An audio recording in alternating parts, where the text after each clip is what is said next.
Como é que funcionam os investimentos em renda fixa? Antes de abordar esse assunto, a gente tem que conhecer dois agentes muito importantes que são a base de todo o sistema financeiro, tanto do Brasil quanto de outros países, que são os agentes superavitários e os agentes deficitários. E o que são esses agentes? São ou pessoas físicas, ou pessoas jurídicas, ou seja, empresas, bancos e tal, que no caso dos agentes deficitários, são aqueles que não têm dinheiro e precisam dele por algum motivo. Seja uma empresa que quer financiar uma operação, ou uma pessoa física que quer comprar um apartamento, quer comprar um carro. Ou seja, ela tem um objetivo, ela precisa de dinheiro, mas ela não tem o recurso. Então o que ela vai fazer? Ela vai pegar esse dinheiro emprestado, com um financiamento, com um empréstimo ou algo que o valha. E onde é que entra o agente superavitário? Ele é o oposto.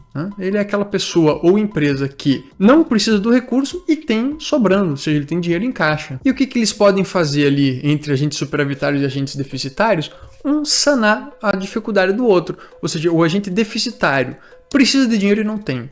O agente superavitário tem dinheiro, mas não precisa dele, não está usando. Então o que eles podem fazer? Um empresta para o outro. E é daí que surge a renda fixa. É nesse empréstimo, é nessa intenção de um ajudar a necessidade do outro.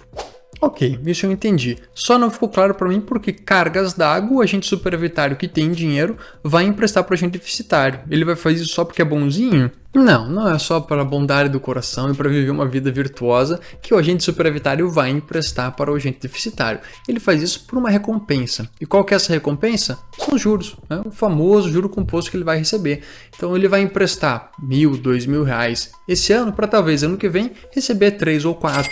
E em função desse ganho, desse benefício que ele recebe, que ele vai fazer esse empréstimo. Mas aí surge um ponto muito interessante, que é, se o agente deficitário era o agente que precisava de dinheiro e não tinha, ele vai pegar emprestado do agente superavitário, prometendo pagar numa data futura. Se o agente deficitário já não tinha no passado, por que o agente superavitário vai achar que no futuro ele vai ter e vai conseguir pagar essa dívida? A resposta para essa pergunta, curiosamente, está na necessidade do agente deficitário. Se vocês lembrarem lá, eu comentei que o agente deficitário é aquele que não tem dinheiro e precisa dele. E por que ele precisa do dinheiro? Ele precisa porque ele quer abrir uma empresa, porque ele quer, às vezes já tem uma empresa, mas quer ampliar a empresa, quer construir uma fábrica, enfim, tem N coisas que ele pode fazer, sempre visando ter lucro no futuro. E é aí que o agente superavitário vai entrar como parte cedente do crédito, fazendo o empréstimo, para no futuro ter direito a um pedacinho desse lucro que o agente deficitário vai ter no seu novo negócio e vai pegar esse recurso e passar para o agente superavitário. Resumindo o raciocínio aqui com um exemplo fictício. Vamos pensar uma empresa que quer construir uma nova fábrica, beleza?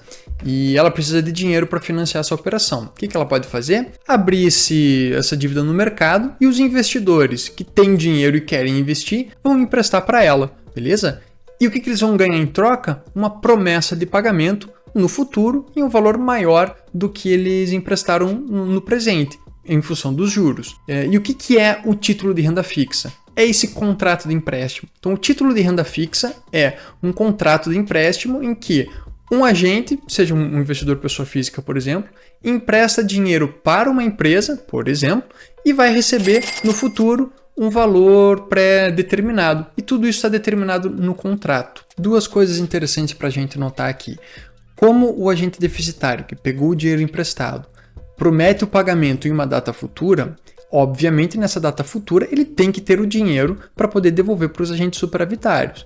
O problema é, se ele não tiver, ele não paga. E aí é o que a gente chama de risco de crédito ou risco de calote, que acontece não com muita frequência, mas não raramente no mercado financeiro. Uma empresa pega o dinheiro emprestado, ou seja, os investidores de renda fixa compram esse título, esperando uma rentabilidade ali dentro de 1 ou 2 anos. E a empresa quebra no meio do caminho e não consegue fazer esse pagamento. Existem mecanismos para coibir esse tipo de risco, existem garantias, existem várias instituições que estão analisando esse risco e tal, mas é uma possibilidade que pode acontecer. Tá? Já aconteceu no passado, possivelmente vai acontecer no futuro, cabe ao investidor ficar esperto e entender certinho como é que estão os termos desse contrato feito, que é o seu título de renda fixa, quando ele faz a compra, para não ter nenhuma surpresa desagradável ali no futuro.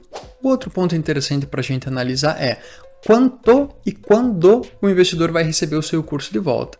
O agente deficitário tem certa liberdade para montar esse contrato de empréstimo como ele acha melhor, e cabendo aos investidores aceitarem ou não. Os agentes superavitários podem aceitar os termos do contrato e fazer um empréstimo, ou podem não aceitar e manter o dinheiro para si. Então vamos lá, sobre quando isso está disposto no contrato, ou seja, é o que a gente chama de vencimento do título de renda fixa. Ele é bem claro ali, falou, ó, na data tal, daqui X anos, que o investidor vai receber o seu recurso de volta.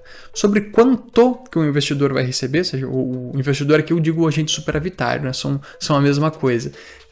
Quanto que ele vai receber também está escrito no contrato, e essa rentabilidade vai se dar de 3 formas básicas, que é uma forma pré-fixada, ou seja, o investidor vai receber dali X anos R$1.000 para cada 500 que ele investir. Pode ser também uma forma pós-fixada, só vai saber quanto que é o valor exato ali na data do vencimento, porque esse juros vai incidir sob a forma de um índice, como CDI, como a taxa Selic, como a taxa referencial. Então vai depender do que o agente deficitário colocou ali no seu título como índice de rentabilidade. E o terceiro tipo é o que a gente chama de híbrido, ou seja, ele tem um pouquinho dos dois. Geralmente ele está atrelado à inflação, ou seja, o agente deficitário vai pagar a variação da inflação mais uma parcelinha pré-fixada. Por exemplo, IPCA mais 5%, IGPM mais 3%, e INPC mais 10%. Então esse é o título híbrido, porque ele tem uma parcela pré-fixada, que é esse 3%, 5%, 10%, e uma parcela pós-fixada, que é a variação da inflação, que a gente não sabe ainda quanto que vai ser. E é assim que funciona a renda fixa. O conceito principal aqui que a gente precisa lembrar é o empréstimo, certo? Então a renda fixa é um contrato de empréstimo entre quem tem dinheiro e não precisa e quem precisa e não tem. E é esse contrato pactuado entre as partes a gente chama de título de renda fixa, que é o que o investidor, que é o agente superavitário, leva para casa. E nele vai estar escrito se o título é pré-fixado, pós-fixado, qual que é a data de vencimento, qual que é o mecanismo ali de calcular a rentabilidade e por aí vai. Tudo está escrito nesse contrato, beleza? Espero que tenha ficado claro, espero que vocês tenham gostado. Se você gostou, por favor, dá o like, se inscreve no canal e se tiver alguma dúvida, põe nos comentários ali que eu vou tentar responder para vocês, beleza? Valeu!